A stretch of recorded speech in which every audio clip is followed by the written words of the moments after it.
நண்பர்களே, இந்த நிகழ்வில் பங்கெடுத்திருக்கிற ஒன்றிய அமைச்சர்கள் மரியாதைக்குரிய ராம்மோகன் அவர்களுக்கும், மரியாதைக்குரிய அண்ணன் எல்முருகன் அவர்களுக்கும், நாடாளுமன்ற உறுப்பினர் அன்பிற்குரிய மாணிக்கம் தாகூர் அவர்கள், சட்டமன்ற உறுப்பினர் அருமைக்குரிய அண்ணன் ராஜன் செல்லப்பா அவர்கள் மற்றும் அதிகாரிகள், இங்கே வீற்றிருக்கின்ற பெரியோர்கள், உங்கள் அனைவருக்கும் எனது அன்பான வணக்கத்தை முதலிலே தெரிவித்துக் கொள்கின்றேன். இந்த நிகழ்வில் இங்கே நண்பர்களெல்லாம் குறிப்பிட்டதைப் போல இது ஒரு வரலாற்று சிறப்புமிக்க நிகழ்வு. மதுரையினுடைய வரலாற்றில் இன்றைய நாள் மிக மிக முக்கியமான நாள். ஒரு நீண்ட நெடிய போராட்டம், நீண்ட நெடிய பயணத்திற்கு இன்றைய நாள் ஒரு மகுடம் சூட்டுகிற ஒரு நாள். அதற்கு நன்றி அறிவிப்பதற்காக மட்டும்தான் இந்த 2 நிமிடத்தை நாங்கள் பயன்படுத்தி கொள்ள வேண்டும் என்று நினைக்கின்றோம். இங்கே எனக்கு முன்னால் பேசிய நாடாளுமன்ற உறுப்பினர் அவர்கள் குறிப்பிட்டதைப் போல மதுரை விமான நிலையத்தை சர்வதேசிய விமான நிலையமாக்க வேண்டும் என்று விடாமல் நாடாளுமன்றத்தில் குரல் கொடுத்த ஒரு 3 பேருக்கு இந்த நேரத்தில் நான் நன்றி தெரிவிக்க வேண்டும் என்று நினைக்கின்றேன். ஒருவர் முன்னாள் நாடாளுமன்ற உறுப்பினர் AGS ராம்பாபு அவர்கள், 2வது நபர் எங்களுடைய அன்பிற்குரிய தோழர் P. மோகன் அவர்கள், 3வது நபர் அன்பிற்குரிய அண்ணன் NSV சித்தன் அவர்கள். இந்த 3 பேருக்கும் இன்றைய நாடாளுமன்ற உறுப்பினர் என்ற முறையில் எனது நெஞ்சார்ந்த நன்றியை தெரிவித்துக் கொள்கின்றேன்.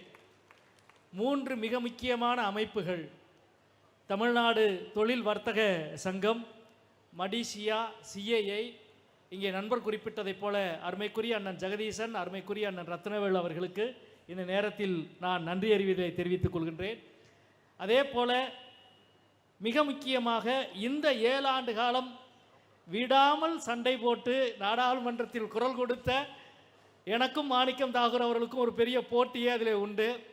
இங்கே மேலே வந்தவுடன் அருமைக்குரிய அமைச்சர் ராம்மோகன் அவர்கள் இங்கே குறிப்பிட்டார்கள். ஏனென்றால் விமான போக்குவரத்துக்கான கேள்வி பதிலுக்கு அமைச்சர் எழுந்தாலே எதிரில் முதல் கை தூக்குறது மாணிக்கம் தாகூராக இருக்கும், 2வது கை தூக்குறது நானாக இருக்கும். இப்போ வந்தோடனே கேட்டார், இனிமேலாவது என்னை நிம்மதியாக பேச விடுவீங்களா என்று கேட்டார். நிச்சயமாக இந்த பணியை ஆற்றியதற்காக மத்திய சிவில் ஏவியேஷன் விமான போக்குவரத்து துறை அமைச்சருக்கு நாடாளுமன்றத்திலும் எங்களது பாராட்டுகளை அருமைக்குரிய ராம்மோகன் அவர்களுக்கு நாங்கள் தெரிவிப்போம். இந்த நாடாளுமன்றம் அமைந்தவுடன் சேம்பரில் ஒரு நிகழ்ச்சிக்கு என்னை அழைத்தாங்க.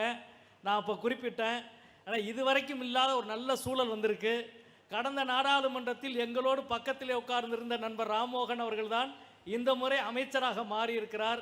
எனவே 24x7ம் சரி, சர்வதேசிய விமான நிலைய அந்தஸ்தும் கிடைப்பதற்கு இதைவிட சாதகமான ஒரு சூழல் இருக்காது, நிச்சயம் நடக்கும் என்று தெரிவித்தோம்.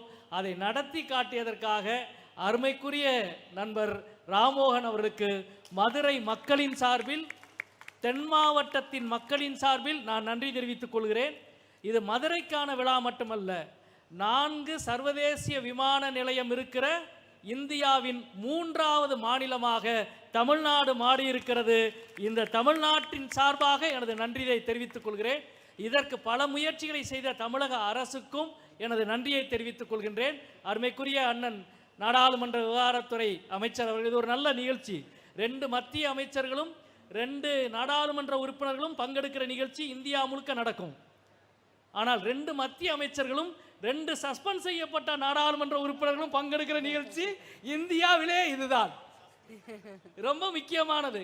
அதாவது மக்கள் நலனுக்காக மதுரையில் விமான நிலையத்தை சர்வதேசிய விமான நிலையம் ஆக்குங்கள் என்பதற்காக எவ்வளவு அமைச்சர்களோடு தொடர்ந்து குரல் கொடுத்திருக்கிறோம். இது அரசியல் நிகழ்ச்சி அல்ல, நல்ல விஷயத்தை செய்தால். அதனால்தான் நான் நன்றி தெரிவித்ததில் பெரும்பாலும் காங்கிரஸ் எம்பிக்களுக்கு நன்றி சொல்கிறேன். ஏனால் நான் நன்றி தெரிவிப்பது மதுரையின் நலனுக்காக குரல் கொடுத்த எல்லா அமைப்புகளுக்கும், எல்லா மக்கள் பிரதிகளுக்கும், அதை செய்து இங்கே வந்திருக்கின்ற அமைச்சர்கள் பெருமக்களுக்கும் எனது அன்பார்ந்த நன்றி நன்றி நன்றி. அதே போல நண்பர் மாணிக்கம் தாகூர் அவர்கள் குறிப்பிட்டதைப் போல பாட்ஷா ஒப்பந்தத்திலே மதுரை சேர்க்கப்பட வேண்டும், பாயிண்ட் ஆஃப் கார்டில் மதுரை சேர்க்கப்பட வேண்டும். இங்கே நண்பர்கள் எல்லாம் குறிப்பிட்டதைப் போல ஆசியான் எக்ரிமெண்ட்டில் மதுரை சேர்க்கப்பட வேண்டும். இந்த 3 கோரிக்கையும் இதே நேரத்திலே நான் மீண்டும் வலியுறுத்தி உங்கள் அனைவருக்கும் நன்றி தெரிவித்து அமைகின்றேன். நன்றி, வணக்கம் நண்பர்களே.